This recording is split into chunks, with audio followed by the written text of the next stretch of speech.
오늘 말씀은요, 출애굽기 20장 5절에서 6절 말씀인데요.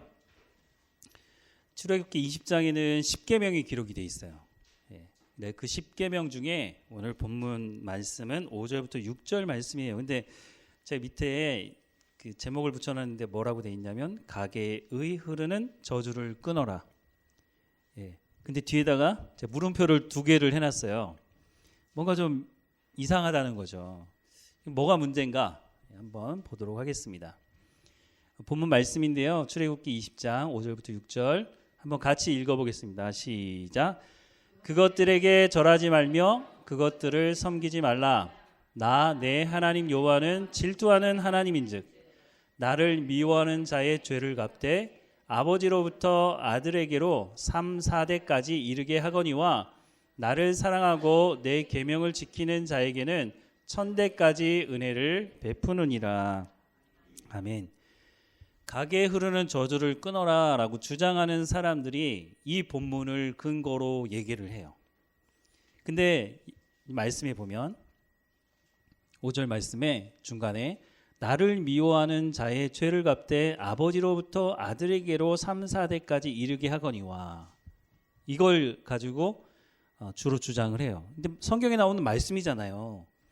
나를 미워하는 자의 죄를 갚되 아버지로부터 아들에게로 3, 4대까지 이르게 하거니와 하나님 그렇게 하신다는 거잖아요. 근데 이제 이 말씀이 우상을 섬기지 말라라고 말씀을 하는 그 계명에 나오는 말씀이 어떤 형태의 우상도 만들지 말라는 거예요. 하늘에 있는 것이나 땅에 있는 것이나 땅 아래에 물속에 있는 어떤 우상도 만들지 말아라. 그러면 그 우상을 섬기는 죄에 대해서 말씀을 하는 거예요. 그러니까 우상을 섬기게 되면 하나님이 질투하는 하나님인즉 나를 미워하는 자의 죄를 갚되 아버지로부터 아들에게로 3, 4대까지 이르게 하신다라고 말씀을 하는 거예요. 하나님의 말씀이니까 하나님 그렇게 하시겠죠. 근데 그 밑에 보면 나를 사랑하고 내 계명을 지키는 자에게는 1000대까지 은혜를 베푸느니라. 그러니까 오직 하나님만 잘 섬기는 백성들에게는 하나님이 이렇게 또 하신다고 또 약속의 말씀을 하고 있는 거죠. 근데 뭐가 문제일까? 자, 가게에 흐르는 저주를 끊어라. 이 사람들이 이제 이 말씀을 근거로 주장을 한다는 거죠. 근데 말씀만 읽어보면 정말 그런가? 그 말이 맞는 거 아닌가? 이런 생각이 들기도 한단 말이죠. 자, 오늘 한국교회를 좀 보고 넘어가려고 하는데요. 여러분뿐만 아니라 한국교회에 대해서 걱정하는 사람이 너무 많아졌어요. 코로나를 거치면서 그런 게 이제 너무 많이 이제 드러나게 됐죠. 가나안 성도로 가는, 그러니까 거꾸로 이제 얘기를 하잖아요. 안 나가 성도. 나는 예수 믿고 하나님도 믿지만 난 교회는 안 간다는 거예요. 근데 그 숫자가 어마어마해요. 코로나 끝에쯤에 한 단체에서 어디에다 이제 부탁을 해서 그 조사를 했는데 그 교회는 나가지 않는 성도라고 하는 사람이 지금 대략 200만 정도 된다는 거예요. 200만이면 어마어마하죠. 난 예수 믿지만 교회는 안 나간다. 그 문제가 뭔지를 우리가 알고 그걸 해결해야 되잖아요. 그래서 교회들도 사실은 많은 노력을 하고 있어요. 그런데 그 노력을 하는 거를 들여다보니까 좀 실망스러운 부분이 있는 거죠. 이런 책이 있어요. 마케팅에 물든 부족한 기독교, 심리학에 물든 부족한 기독교. 이 책을 읽어보신 분도 계실지 모르겠는데요. 이 책의 내용이 뭐냐면 교회가 노력을 하긴 하는데 어떤 노력을 하느냐면 세상 기업들이 물건을 팔기 위해서 마케팅을 하는 그런 것들을 교회에 가지고 와서 교회에서 그걸 한다는 거예요. 그러니까 심지어는 이런 거 있잖아요. 여러분도 경험해 보셨는지 모르겠지만 총동원주의를 하는 거예요. 그래서 전도주의를 하는데 실제로 이제 그런 교회들이 있어요. 몇 명 전도해 오면 그 사람에게 상품을 주는데 현금을 주기도 하고 또 여행 상품을 주기도 하고 그리고 많으면 많을수록 성지순례도 보내주고 그러니까 세상에서 물건을 많이 팔아서 영업을 잘하는 사람에게 그에 합당한 보상을 하는 것처럼 교회가 그것을 그대로 가지고 와서 그렇게 하는 거예요. 모든 성도들은 부름을 받은 모든 성도들은요 이 사도행전에 말씀하는 것처럼 모든 사람이 증인의 삶을 살아야 돼요. 물론 내가 전도하려고 하는 사람이요, 한번 야 우리 예수님 믿어보자 하고 오는 사람도 있지만 10년이 가고 20년이 가도 돌아오지 않는 사람들도 있어요. 근데 20년 지나서 그 사람이 나 교회 가야겠다 라고 말하는 사람도 있단 말이죠. 모든 그리스도인들은 증인의 삶을, 전도자의 복음을 전하는 삶을 살아야 되는데, 그거를 왜 이런 방법들을 사용하느냐면 빠르게 양적인 성장을 가져오려고 해요. 그러다 보니까 세상에서 사용하는 방법들을 동원을 하는 거죠. 예전에는 교회가 세상에 영향을 줬는데 지금은 교회가 오히려 세상의 영향력 안에 있는 것 같아요. 그러니까 세상 사람들이 교회를 향해서 교회는 이런 식으로 돼야 돼라고 말하기까지 하는 정도가 돼버린 거죠. 교회 안에 심리학적인 부분들이 얼마나 많이 들어가는지 몰라요. 목회 상담이라고 하는 내용을 가지고 심리학적인 내용을 가지고 들어와서 이게 목회자인지 아니면 심리학으로 뭘 치료하는 사람인지 분간이 안 될 정도로 하나님의 말씀을 가지고 성도들에게 하나님의 말씀을 가르치고 그 말씀을 여러분들이 하나님을 통해서 만나고 그 말씀을 통해서 하나님께 더 나아가고 그 말씀을 통해서 우리가 새로워져야 되는데, 세상적인 여러 가지 방법들을 가지고 와서 그걸 이제 교회에 사용하는 게 너무 일반화되어 있다는 거예요. 그런데 이 공통적인 내용은 뭐냐면 양적인 성장에 있다는 거예요. 숫자를 늘리기 위해서 교회가 어떻게 해요? 수단과 방법을 가리지 않겠다는 거죠. 그래서 어느 정도 효과를 보기도 봤어요. 우리 사람들 안에요, 경쟁 심리도 있고 그런 것들을 막 이용해 가지고 교회에 사람들이 열심히 뭔가 하기도 하고 그것 때문에 사람들이 오기도 하고, 교회 안에 여러 가지 프로그램들, 문화 센터인지 교회인지 알 수 없을 정도로 그런 것들을 많이 행하는 거. 교회 안에 각종 동아리들을 만들어요. 그래서 뭐 골프 모임, 뭐 스포츠 모임, 여러 가지 모임들을 해요. 우리가 모여서 할 수 있죠. 그런데 그 안에 정말로 복음과 하나님의 말씀의 본질이 있느냐 말이에요. 우리도 사회생활 하기 때문에 우리 교회에 모여서 야 우리 이번엔 뭐 청년들끼리 모여서 우리 영화 우리 하는 동아리를 만들어 보자 할 수도 있죠. 그런데 이것이 교회 안에서 만들어지는 것과 세상에서 만들어지는 것과는 달라야 되잖아요. 그 다르다는 게 뭐냐면 하나님의 말씀이 중심에 있느냐는 거예요. 근데 시간이 지나면서 어떻게 되느냐? 스포츠가 중심이 되고 하나님 말씀은 어디로 가는지 없어져요. 그냥 친목 단체가 돼버리는 거죠. 이 교회의 본질을 잃어버리게 된다는 거죠. 그래서 사람들이 이제 교회에 헷갈려해요. 이게 교회인가? 200만 명이 넘는 사람들이 난 교회는 가지 않겠다 라고 말하는 것에 대해서 교회는 심각하게 생각을 해야 되는데 그렇게 심각하게 생각하지 않는 것 같아요. 하나님께서 자기 피로 사신 교회라고 성경은 말씀하고 있어요. 하나님은 안 계시고 예수님은 그 교회에 들어갈 수가 없는 거예요. 사람들이 자기의 즐거움과 어떤 편리를 따라서 교회를 만들어가고 있는 거죠. 교회는 하나님께 정말 예배하는 곳인가? 라고 하는 질문을 하게 돼요. 요한복음 2장 말씀인데요. 성전 안에서 소와 양과 비둘기 파는 사람들과 돈 바꾸는 사람들이 앉아있는 것을 보시고 노끈으로 채찍을 만드사 양이나 소를 다 성전에서 쫓아내시고 돈 바꾸는 사람들의 돈을 쏟으시며 상을 엎으시고 비둘기 파는 사람들에게 이르시되 이것을 여기서 가져가라. 내 아버지 집으로 장사하는 집을 만들지 말라 하시니. 이미 그렇게 된 거죠. 오래된 것 같아요. 근데 사실 성전에서 다 필요한 것들이에요. 왜냐하면 멀리서 제사를 드리러 오는 사람들이 양이나 소를 끌고 올 수는 없잖아요. 그러니까 성경에도 그렇게 말씀을 하고 있거든요. 그래서 양이나 소를 사야 돼요. 그런데 예수님께서 왜 이 사람들을 쫓아낸 거죠? 이게 돈벌이가 된 거예요. 그냥 장사하는 게 아니고 여기에 지금으로 얘기하자면 커미션이 붙은 거죠. 제사장들한테 잘 보여야 돼요. 왜냐하면 제사장들이 성전의 모든 것을 조정을 하니까. 그리고 성전에서만 사용하는 돈이 있어요. 당시 사용하던 로마에서 사용하는 데나리온 이런 걸 사용할 수가 없어요. 그러니까 환전을 해야 된단 말이죠.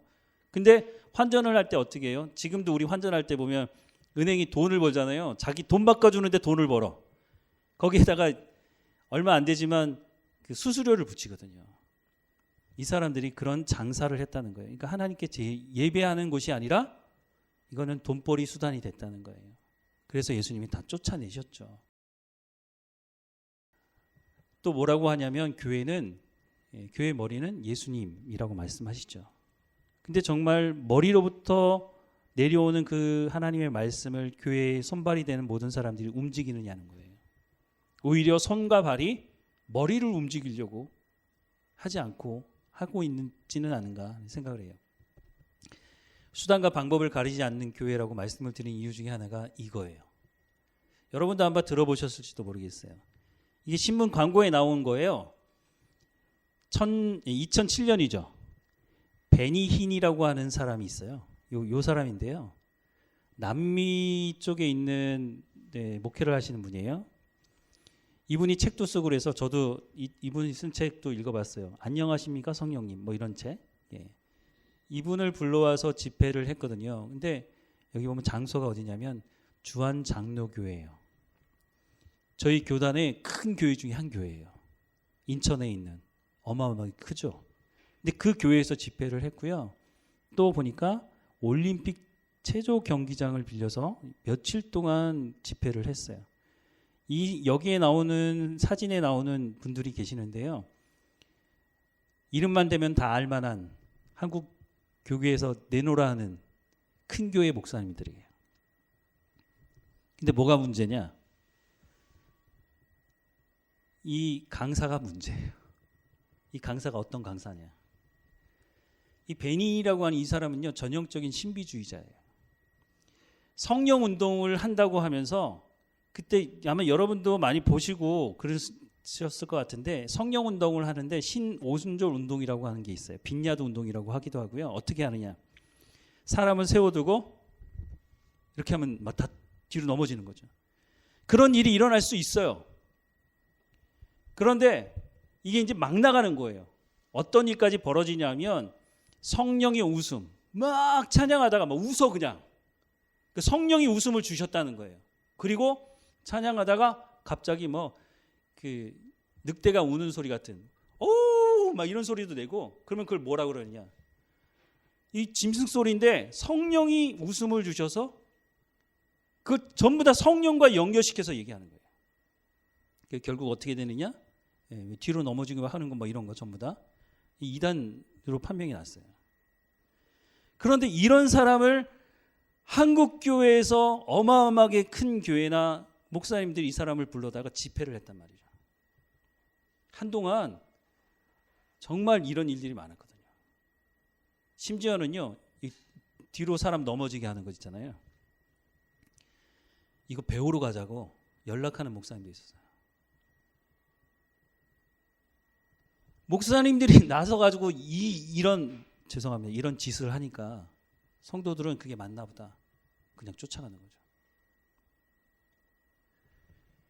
성락교회라고 서울에 가면 그게 신길동인가 그쪽에 가면요 성락교회가 있어요. 어마어마하게 커요. 여기도. 그 목사님 돌아가신 것 같은데 그 아들이 지금 세습하고 있는 걸로 알고 있는데요. 그 주변에 가면요 그 교회 땅이에요. 전부 다. 교회도 어마어마하게 크고 지금은 숫자가 많이 준 것 같은데 예전에는 몇만 명씩 모이는 교회였거든요. 근데 이 교회는요 여러 교단에서 이단으로 정제된 곳이에요. 사람이 죽어서 천국에 가지 못하면 귀신이 된다는 거예요. 성경적인 근거가 없는 거거든요. 그래서 이 귀신이 사람에게 들어가서 병을 준다는 거예요. 근데 성경에 보면 귀신 들려서 병든 사람이 있어요. 근데 이 사람들은 어떻게 얘기하느냐? 감기 걸려도 귀신 들렸다는 거예요. 그래서 감기 걸린 사람을 자리에 앉혀두고요. 나가! 막 이래요. 예. 실제적으로 제가 본 겁니다. 모든 질병은 귀신 들려서 그런 거라는 거예요. 그리고 귀신은 사람이 죽어서 천국까지 못하고, 그러니까 옛날에 우리가 들었던 예수 믿지 않을 때 들었던 그런 귀신이라고 하는 것을 가져다가 얘기를 하는 거예요. 여기 있는 사람들 얼마나 열심인지 몰라요. 그리고 방언하지 못하면 구원받지 못한 거라고 얘기해요. 아니 성경이 어디 근거해서 그런 얘기를 하는지 모르겠어요. 여러분들 중에 방언 못하면 구원받지 못한 거예요. 이 교회에서는 그렇게 얘기해요.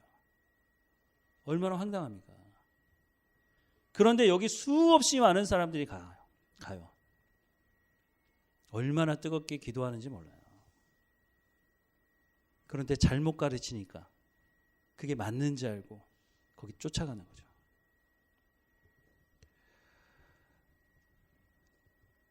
제가 보기에는 교회가 탐욕에 빠졌기 때문에 그런 것 같아요.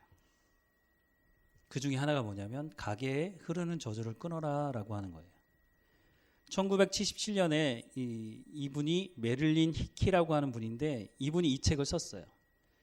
그러면서 저주를 끊는 기도문 그 책에다 넣고 조상의 죄 때문에 내가 죄를 짓는다라고 주장을 했어요. 예수님 믿지 않는 사람들이 많이 얘기하는 거 아니에요? 제사 드리는 사람들. 왜요? 조상 탓이라는 거죠. 제사를 드리는 중요한 이유가 뭐죠? 귀신을 달래는 거예요. 그러니까 내가 이렇게 정성을 다해서 너에게 좋은 음식을 준비했으니까 이거 먹고 어떻게 하라는 거예요? 나한테 해코지 하지 마. 제사의 중요한 의미잖아요. 근데 그걸 끌어다가 이 사람이 지금 조상의 죄 때문에 내가 죄를 짓는다. 그래서 이거를 1999년에 이윤호라고 하는 사람이 가게에 흐르는 저주를 끊어라 라고 하는 책을 냈어요. 근데 그걸 어디서 출판했냐? 배단위 출판사에서 출판했어요. 기독교 출판사거든요. 이게 베스트셀러가 되기도 했어요. 베스트셀러가 됐다고 하는 건 한국 교회, 이거 예수 믿지 않는 사람이 이 책 읽을 리가 없는 거죠. 출판사도 기독교 출판사인데 대형 서점에서 베스트셀러가 됐어요. 그 말이 무슨 말이에요? 한국 교회 많은 사람들이 이걸 읽었다는 거예요. 이런 내용이 있어요. 이윤호라고 하는 사람이 그 책을 가져다가 가게 흐르는 저주를 끊어라, 이렇게 끊어라라고 책을 썼는데 그 안에 예수를 믿어서 구원받는다고 해서 모든 저주에서 해방된 것은 아니래요. 조상의 죄 및 저주에서 우리의 혼과 몸은 완전히 해방된 것이 아니라는 거예요. 조상 탓이라는 거죠. 그러니까 뭐예요? 가게에 흐르는 조상들의 죄를 끊어야 된다는 거예요. 근데 맞는 것 같기도 하고 뭐 헷갈리지 않으세요? 예? 죄가 있으니까 문제가 해결이 안 된다는 거예요. 이걸 무당들이 이걸 그대로 가져가면 뭐예요? 구타라는 거죠. 굿. 예. 부적 사야 되고 똑같은 원리잖아요. 근데 이거를 기독교 출판사에서 냈단 말이죠. 기가 막히죠. 근데 로마서에는 뭐라고 돼 있어요? 그러므로 이제 그리스도 예수 안에 있는 자에게는 결코 정죄함이 없나니. 그리스도 예수 안에 있는 자에게는 결코 정죄함이 없다고요. 누가 뭐라고 그래요? 예수 믿는 사람에게. 이는 그리스도 예수 안에 있는 생명의 성령의 법이 죄와 사망의 법에서 너를 해방했다고요. 그런데 이 사람은 뭐라고 주장해요? 아니라는 거예요. 성경이 틀렸고 자기 주장이 맞다는 거예요. 조상들의 죄의 문제가 해결되지 않았기 때문에 나한테 안 좋은 일이 생긴다는 거예요. 성경이 그렇게 말하지 않고 있는데. 근데 이 책이 팔렸단 말이에요. 많이. 모든 사람이 죄를 범하였음에 하나님의 영광에 이르지 못하더니 성경은 말씀하고 있는데 조상의 죄 때문에라고 그래요. 헷갈려 하시면 안 돼요.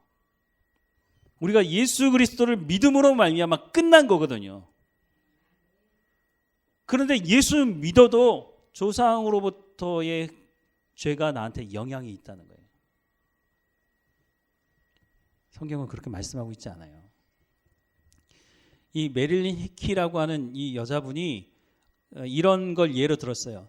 맥스 죽스라고 하는 불신자 가정이 있어요. 이 사람의 후손들이 어떤 삶을 살았는지를 조사를 했어요. 그리고 조나단 에드워즈라고 하는 청교도 목사님 계세요. 그 목사님의 후손들은 어떻게 살았느냐를 조사를 해보니까 이 맥스 죽스라고 하는 사람의 후손들은 516명이 비참한 후손들, 감옥에 가고 뭐 마약 뭐 여러 가지 범죄를 저지르고 그렇게 했다는 거예요.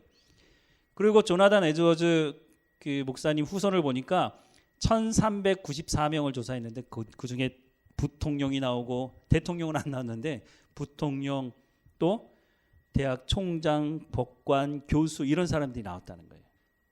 이럴 수 있죠. 근데 이것을 가지고 일반화시켰어요. 모든 사람들이 다 이와 같을 것이다. 이건 특별한 거잖아요.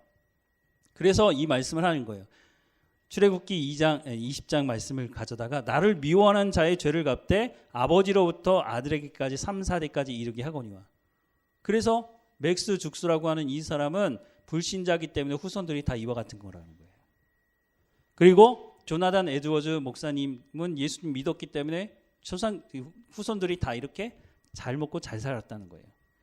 근데 이렇게 보면, 이것만 가지고 보면 맞는 것 같아 보이잖아요. 이게 사실이니까. 그런데 조금 더 생각을 해보세요. 한번. 삼성, 현대, LG 회장들 교회 안 다녀요. 근데 이 사람들 가난해요? 부자예요? 예수 안 믿는데도 엄청 잘 살아요. 대의를 이어가면서 잘 살고 있어요.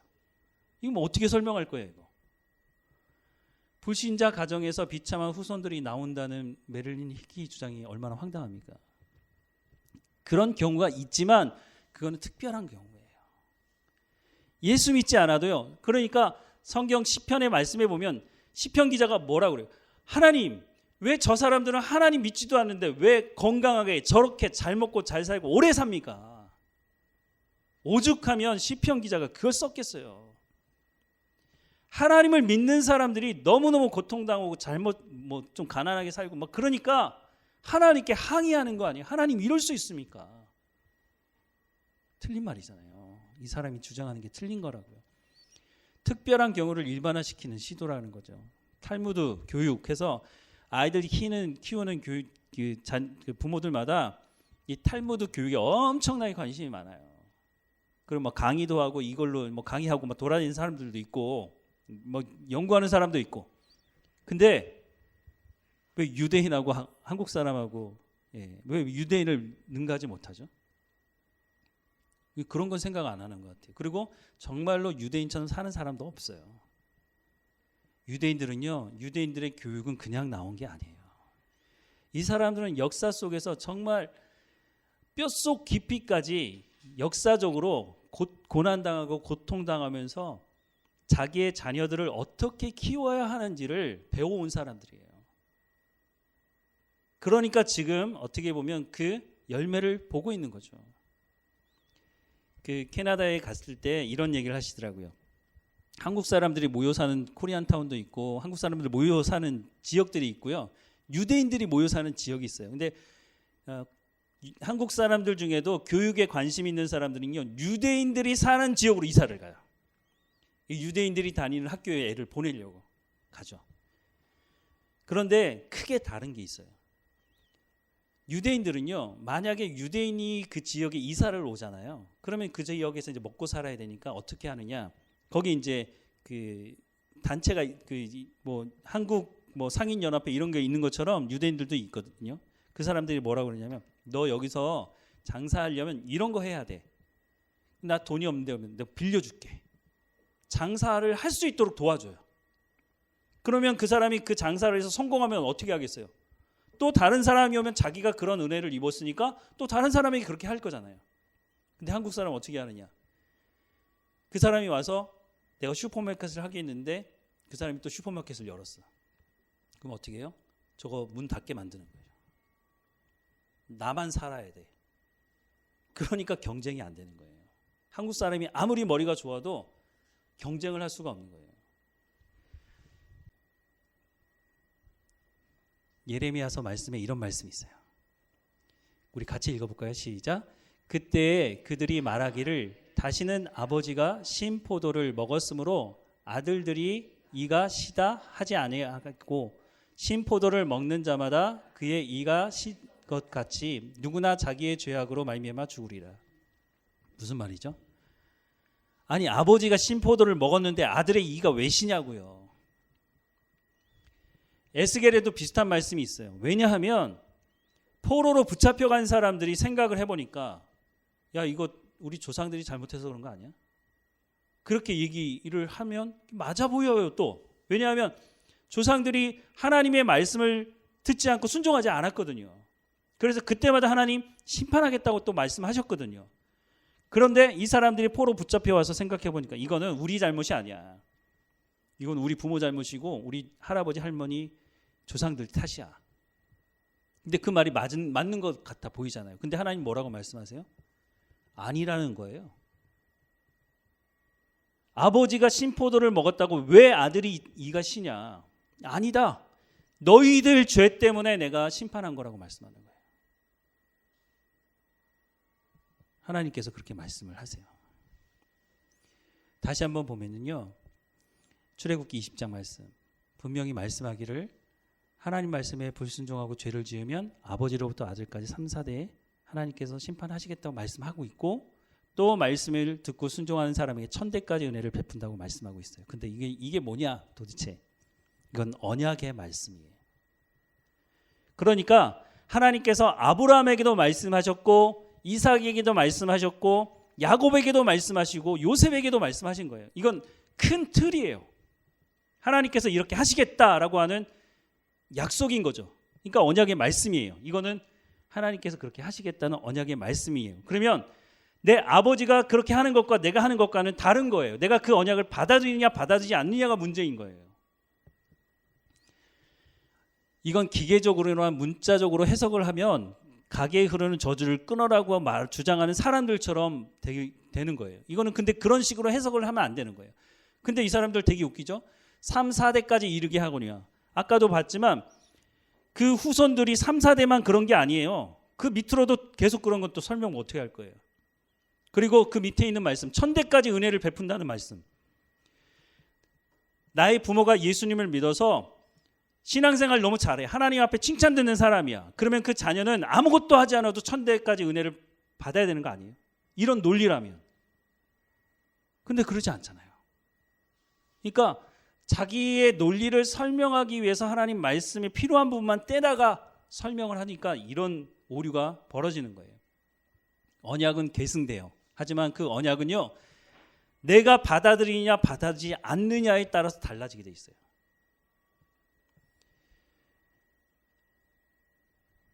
또 언약 이 말씀은요.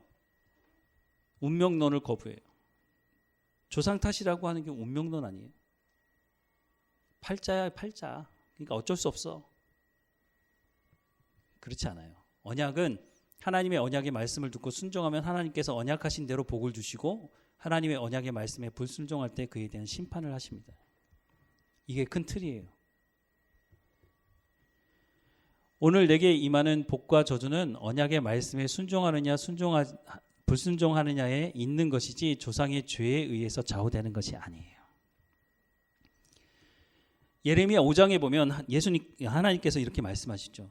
너희는 예루살렘 거리로 빨리 다니며 그 넓은 거리에서 찾아보고 알라. 너희가 만일 정의를 행하며 진리를 구하는 자를 한 사람이라도 찾으면 내가 이 성을 용서하리라. 바벨론 포로 붙잡혀 간 이유가 뭐라고요?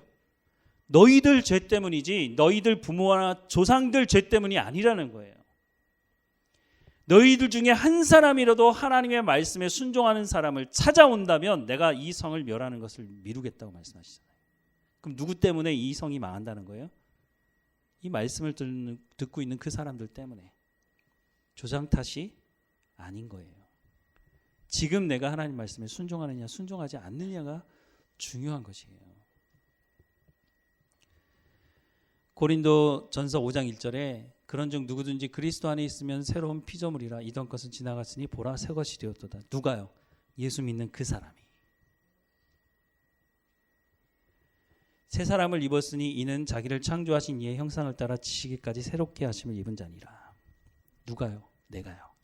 물론 신앙생활을 잘하는 부모 밑에서 자란다면 그 사람이 하나님을 알 수 있는 기회가 훨씬 많은 거죠. 왜냐하면 부모가 말한 대로 살아가는 모습을 보거든요.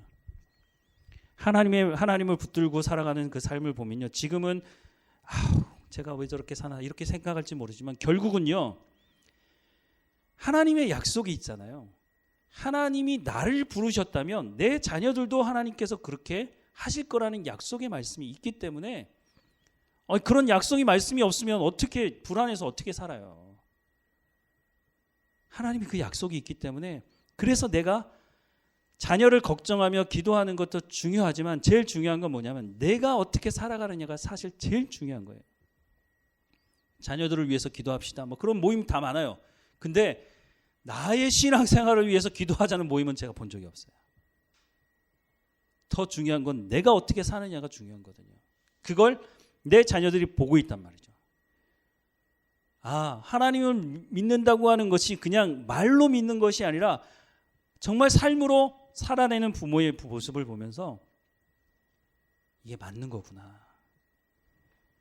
우리가 증인의 역할을 감당하는 거죠. 그거는 부인할 수 없는 사실이거든요. 내가 세상에서 이런 지식 저런 지식을 가지고 살면서 이건 아닌 것 같아 라고 생각할 수 있을지 모르지만 내가 아는 사람, 내가 잘 아는 사람, 내 부모님이 그렇게 살아가는 모습을 보는 것에 대해서는 부인할 수 없는 사실이거든요. 그래서 사실은 내가 어떻게 살아가느냐가 중요해요. 강에 흐르는 저주를 끊어라? 그런 건 없어요. 예수 그리스도를 믿음으로 말미암아 끝난 거거든요. 그리고 중요한 건 뭐냐면 그 이후에 내가 어떻게 하나님의 백성으로 살아가느냐가 중요한 거예요. 하나님이 나를 뭐라고 하느냐. 세상은 나를 열등한 존재라고 얘기하고 가진 것을 가지고 평가하지만 하나님은 그렇게 하지 않으세요. 너는 내가 예수님을 대가 지불할 만한 가치가 있는 사람이야 라고 말해주거든요. 그 돈으로 해결할 수 없는 거거든요. 내가 그런 사람이라고요. 하나님이 말하는 나를 알아야죠. 세상이 말하든 내 친구가 말하는 내가 아니라 성경을 통해서 하나님께서 나를 만드셨기 때문에 하나님께서 말씀하는 나를 알아야죠. 그리고 내가 어떤 삶을 살아가야 되는지에 대해서 말씀하는 걸 들어야죠. 그리고 살아가는 거죠. 그러면 하나님께서 내 인생을 책임지시겠다고 성경이 약속하고 있잖아요. 천대까지 하나님께서 은혜를 베푸신다고 말씀하고 있는 그 틀 안에서 내가 그런 삶을 살아가면 내 자녀도 그 삶을 보면 따라오는 거죠. 우리가 신앙생활 하면서요. 앞으로도 이와 비슷한 주장을 하는 사람들이 많이 있을 거예요. 왜 이 말씀을 드렸느냐 하면요. 분별하셔야 된다는 거예요. 우리가 이사를 가거나 또 다른 사정이 있어서 또 지역을 옮기거나 그래서 다른 교회에 갈 수 있잖아요. 정말 이 교회가 하나님께서 말씀하시는 말씀을 전하는 교회인지 아니면 양적인 성장을 위해서 수단과 방법을 가리지 않는 탐욕에 빠진 교회인지 우리가 구분할 수 있어야죠. 왜냐하면 내 신앙생활과 관련이 있잖아요. 나 이 교회 계속 다니다가 잘못된 걸 가지고 잘못된 생활을 하다가 하나님 앞에 섰는데 내가 널 모르겠다고 하나님 말씀하시면 그거 정말 곤란한 일이거든요. 근데 마태복음 7장에 나오는 것처럼 불법을 행하는 자들아 라고 말씀하고 있거든요. 불법은 뭐예요? 하나님 말씀대로 행하지 않는 사람. 그때 가가지고 잘못 배웠는데요. 야, 내가 너한테 성경 줬잖아. 성경. 왜 성경 안 읽었어? 그러면 그때 또 뭐라고 하실 거예요? 성경에 다 나와 있어요. 그러니까 우리가 성경을 떠나서는 신앙생활을 할 수 없는 거예요. 성경을 읽지 않고 성경을 공부하지 않고 성경 말씀을 듣지 않으니까 가게에 흐르는 저주를 끊어라 라고 하니까 그 말이 더 혹해서 그 책이 많이 팔리고 거기에 빠지는 사람들이 있는 거예요. 우리가 성경의 말씀을 그래서 가까이 하고 잘 알아야 한다는 겁니다. 이 말씀을 여러분 잘 기억하시고 요즘에도 이 주장하는 사람이 있는지 모르겠어요. 이게 옛날 얘기가 돼가지고 그런데 이와 비슷한 일들이 지금도 교회 안에서 일어나고 있다는 거예요. 아까 처음에 그 책 소개해드렸잖아요. 그 책을 쓴 분이 누구냐면 사랑의 교회 옥하는 목사님 아들이에요. 그분도 이제 목회를 하는 걸로 알고 있는데요. 그분이 책을 쓴 거예요. 그래서 한국 교회가 이렇게 세속화되어 가고 있다는 거 안타까워서 이제 쓴 책이겠지만 물론 그 책이 다 맞다고 뭐 보기는 좀 어려운 부분이 있기도 하지만 어쨌든 많은 부분이 맞는 부분이에요. 사실은 말씀으로 돌아가면 돼요. 하나님의 교회잖아요. 하나님이 책임진 거죠. 양적으로 성장 못하는 거 하나님 하나님 말씀대로 했는데 안 되는 건 하나님 책임이라고 얘기할 수 있지만 그렇지 않다면 우리가 수단과 방법을 가리지 않고 여러 가지 방법들을 동원해서 교회를 그럼 그게 무슨 의미가 있어요? 우리가 하나님 앞에 다 쓰게 될 텐데 그때 하나님 물으시면 뭐라고 대답할 거냐는 거죠. 우리가 이 말씀을 잘 기억했으면 좋겠습니다. 사랑하는 하나님, 성령의 충만함으로 우리를 진리 가운데로 인도해 주시고 하나님의 말씀을 깨달아 아는 삶이 되게 하시며 하나님의 말씀을 체험하는 삶의 현장이 될 수 있도록 은혜를 베풀어 주옵소서.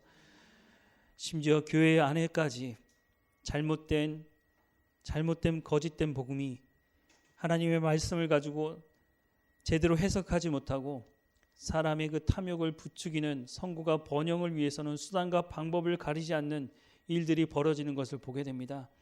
우리가 하나님 말씀으로 더욱 깨어있게 하셔서 분별하게 하셔서 유혹에 빠지지 않게 하시고 오직 하나님의 백성으로서의 삶을 살아가는 한 주일의 삶이 될 수 있도록 인도해 주옵소서. 잘못된 말씀을 들었을 때 그것이 무엇이 잘못되었는지 우리가 분별할 수 있도록 성령께서 우리를 진리 가운데로 인도해 주시고 깨어있어 믿음의 삶을 살아갈 수 있도록 인도해 주옵소서. 이 한 주일의 삶이 하나님께 감사하는 삶이 되게 하시고 하나님 건강을 지켜주셔서 하나님께 예배하는 자리 가운데 나올 수 있도록 인도해 주옵소서. 날마다 우리와 함께 하시는 하나님께 감사하고 예수님의 이름으로 기도드립니다. 아멘.